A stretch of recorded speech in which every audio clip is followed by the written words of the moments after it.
জ্বলছে আফ্রিকার দ্বিতীয় বৃহত্তম শহর কঙ্গোর রাজধানী কিনশাসা। ধোঁয়ার কুণ্ডলিতে ছেয়ে গেছে আকাশ।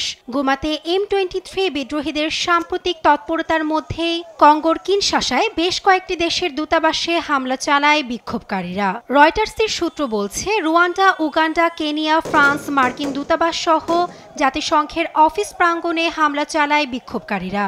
এ সময় আন্তর্জাতিক সংস্থাগুলোর নিষ্ক্রিয়তায় ক্ষোভ প্রকাশ করে বিক্ষুব্ধ জনতা। ফ্রান্স, বেলজিয়াম, যুক্তরাষ্ট্রের যোগসাজশে রুয়ান্ডা এই আগ্রাসন চালাচ্ছে। কঙ্গোর মানুষ ক্লান্ত। আমাদের আর কতবার মারতে হবে? বিক্ষোভে উত্তাল যখন রাজধানী, তখন কিনশাসার একটি সুপারমার্কেটে লুটপাট চালায় দুর্বৃত্তরা। এদিকে M23 বিদ্রোহীদের আগ্রাসনে আরও 4 শান্তিরক্ষীর মৃত্যুর খবর নিশ্চিত করেছে বিভিন্ন গণমাধ্যম। কঙ্গোর পূর্বাঞ্চলীয় শহর এখনও বিদ্রোহীদের দখলে।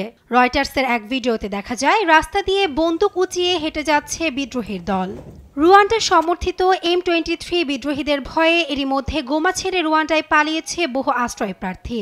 শুধু বেসামরিক নাগরিকই নয়, বিদ্রোহীদের গোমা দখলের পর কয়েক ডজন কঙ্গো সৈন্য রুয়ান্ডায় আত্মসমর্পণ করেছে। রয়টার্সের এক ভিডিওতে দেখা যায় রুয়ান্ডার একটি সাংস্কৃতিক কেন্দ্রে জড়ো করা হয়েছে আত্মসমর্পণ করা সেনাদের। এ সময় আহতদের চিকিৎসা দেয় রুয়ান্ডার সেনারা। এদিকে কঙ্গো প্রজাতন্ত্রের সাম্প্রতিক অস্থিরতা সমাধানে মঙ্গলবার বৈঠকে বসে জাতিসংঘের নিরাপত্তা পরিষদ। এ সময় গোমায় বেসামরিক দুর্ভোগ অকল্পনীয় বলে উদ্বেগ জানায় কঙ্গো গণতান্ত্রিক প্রজাতন্ত্রের জাতিসংঘের দূত ভিভিয়ান ডিপেরে। তৃতীয় কঙ্গো যুদ্ধের ঝুঁকি এড়ানোর লক্ষ্যে আমরা সকল পক্ষকে আন্তর্জাতিক আইন মেনে চলার পরামর্শ দিচ্ছি। গোমা ও এর আশপাশের জনগণ যে দুর্ভোগ পোহাচ্ছে তা সত্যি অকল্পনীয়। এদিকে মঙ্গলবার পূর্ব কঙ্গোতে ক্রমবর্ধমান সংঘাতের বিষয়ে কঙ্গো ও রুয়ান্ডার প্রেসিডেন্টের সাথে পৃথকভাবে ফোনে কথা বলেছেন জাতিসংঘ মহাসচিব অ্যান্তোনিও গুতেরেস। ডিআরসি পরিস্থিতি নিয়ে জাতিসংঘ সদর দপ্তরে সাংবাদিকের সাথে কথা বলার সময় এ তথ্য জানায় জাতিসংঘের ডেপুটি মুখপাত্র স্টেফেন দুজারিক।